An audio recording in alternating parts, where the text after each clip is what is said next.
Hey, everybody. Welcome to episode number 3 of the Independent Dealer Podcast, here with Luke Godwin and Jeff Watson. Today, Luke and I are just going to chat a little bit about the current field of the used car industry, right, Luke? What do we talk about today?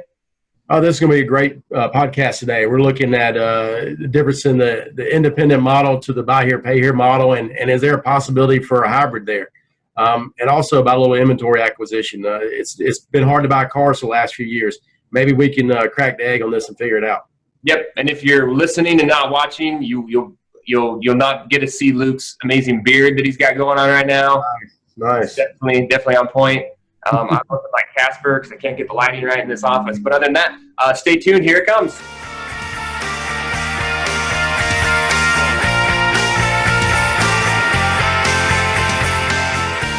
Hey, all right. So here we are. We got Jeff and Luke.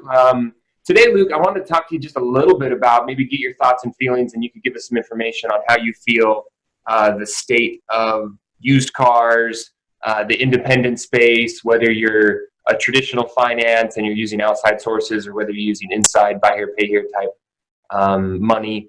Where do you see that going, Luke? I mean, I hear a lot of talk and I see a lot of people saying, hey, you know what? Like right now, money is so cheap and so available from an outside lender standpoint. Why would I want to put my money and my risk out on the street when I can hook up with Credit Acceptance or Westlake or even these credit unions? They're doing crazy loans for people. Like, why should I give the loan? Why don't I just cash out now, let them carry the note, and then I'm going to wait and kind of stockpile my money? What would you say to those people that are maybe getting out of the game?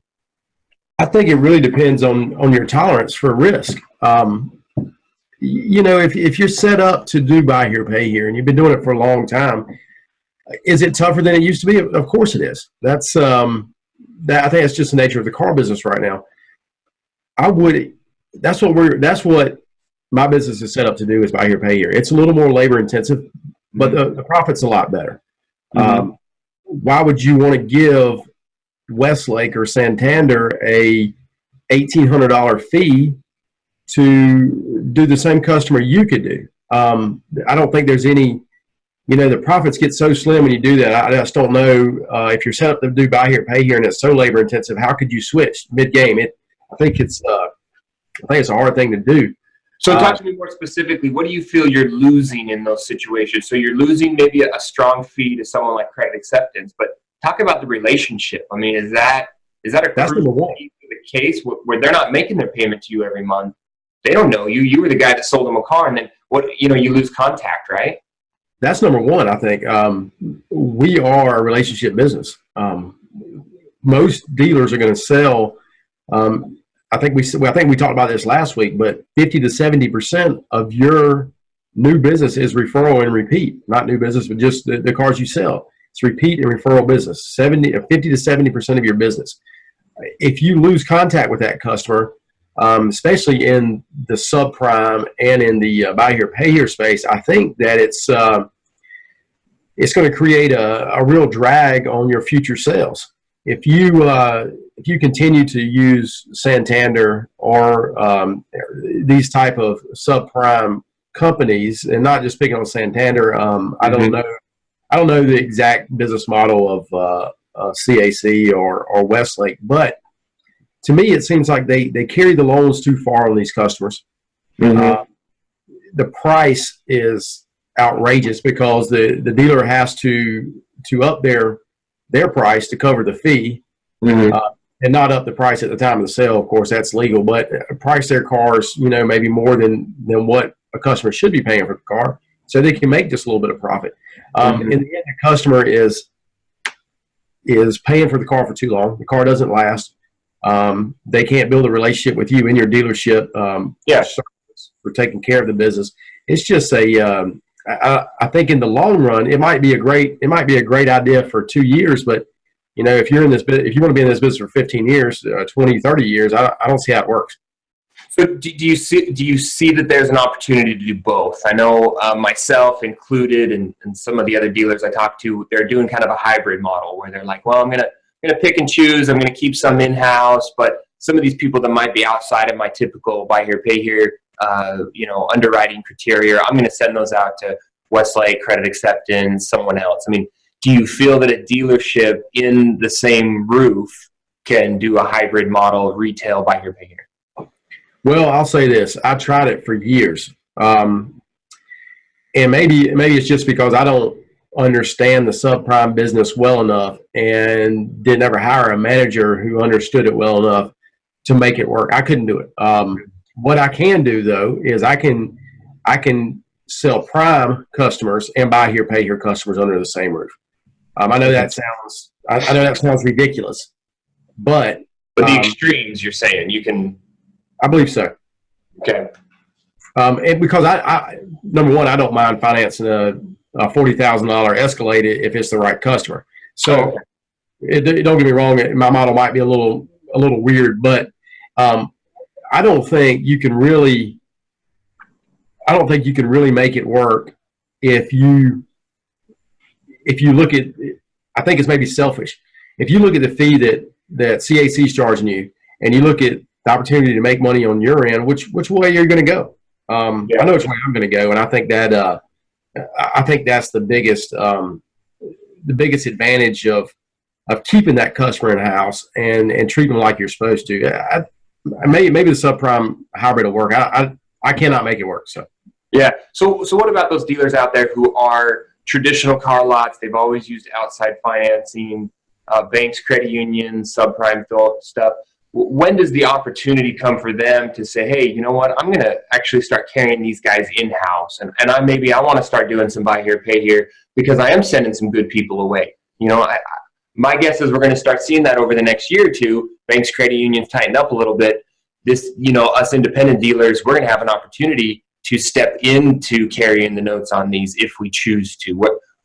Where do you see that going? How are those guys going to be able to get their foot in the door? Sometimes I think people fall into the buy here, pay here business. They don't set out to do it. They're like, yeah, I can sell cars. I just buy a car at the lot, the auction. I put it on my lot and it sells, right? Yeah. And then it sits for 90 days, and then a customer walks up and says, hey, my credit's no good. I can give you $1,500 down on that car, then I'll finance it.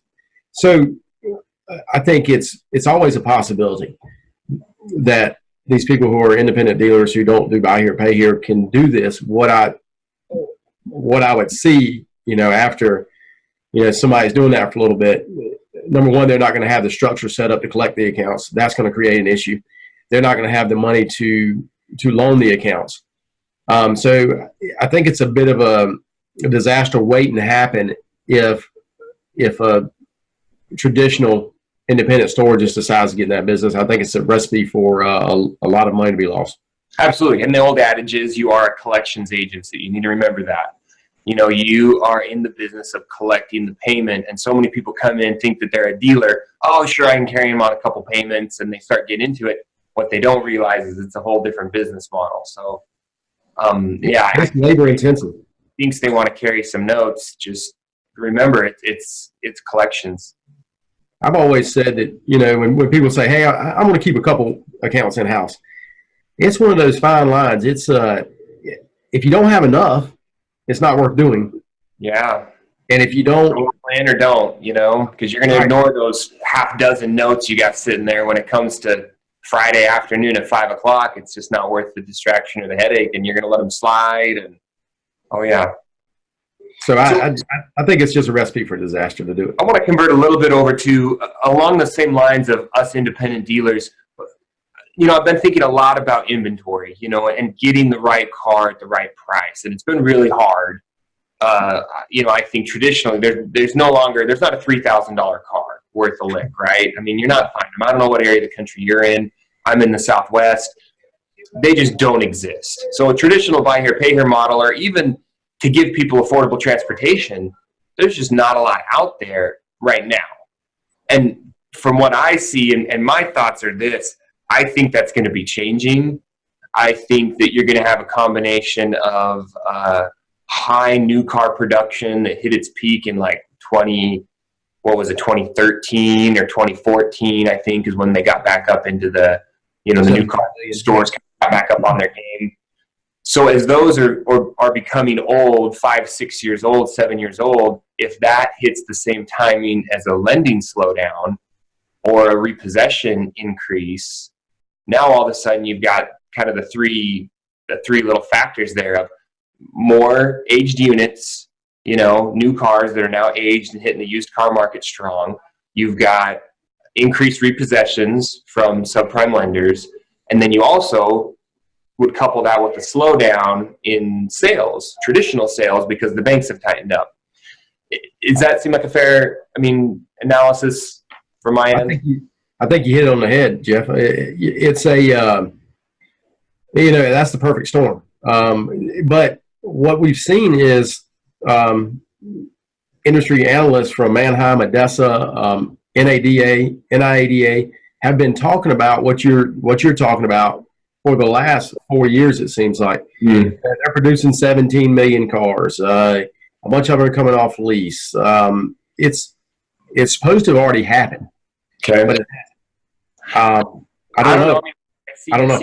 Just look at the numbers that I see at my local Mannheim, and they're double what they were running 2 years ago. So I feel like the volume's up.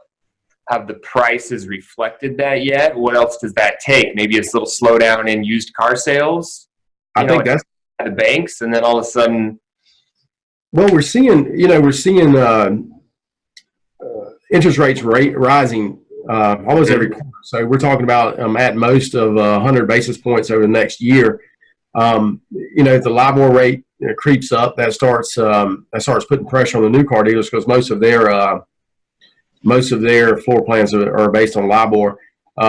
Most of our floor plans, if you have one, are based on a typical prime rate. But the more that ticks up, the more it costs everybody a month.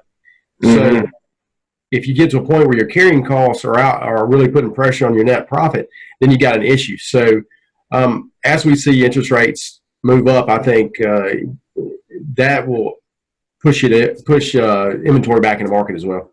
Right. Definitely from my standpoint, I'm excited for a strong downturn. Like I've said before, when we have the ride down, it's not fun for any of us.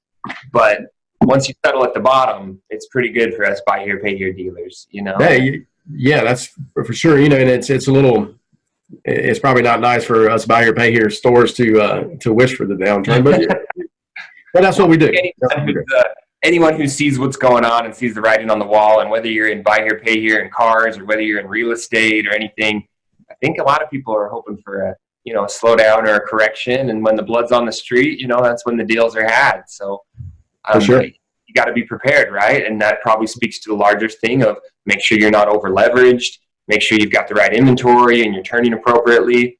A swift drop in used car prices, and you could quickly be out of whack on everything you got going on out on your lot, Yeah, I remember back during the downturn, in 9, 10, 11, I could go to the auction, Odessa up in Charlotte, and I would have to quit buying cars because I was running out of money.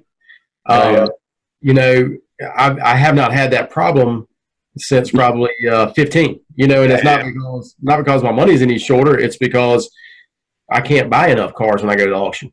So it's I can remember buying 18, 20 cars at one auction. Good luck on buying 4 cars at auction at this moment, Yeah. You see that because of the price or because of the quality combination? Both. All that is good information. I think that leaves everybody for a lot to think about. They can kind of assess their situation, see where they sit. Are they happy with doing some outside financing, lending? Are we going to sit on the sidelines with our money and wait for a downturn and then jump back in? Or, just put that in the back of your mind, be prepared for a downturn, but you got business as usual, right, Luke? Pretty much, Jeff. The biggest thing is always prepare for the future. And we should never be surprised about anything that happens. And that's the reason it's so important to listen to podcasts, to read all your publications, to try to get education, to come to conventions. All these things matter because there's always forecasting. You should be forecasting, right now, forecasting for next year.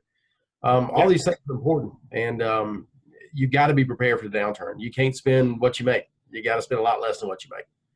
Absolutely. All righty. we're going to wrap it up today for the Independent Dealer Podcast. Luke, you want to sign us off? Yes, sir, Jeff. It's Jeff and Luke, and we enjoyed having y'all today.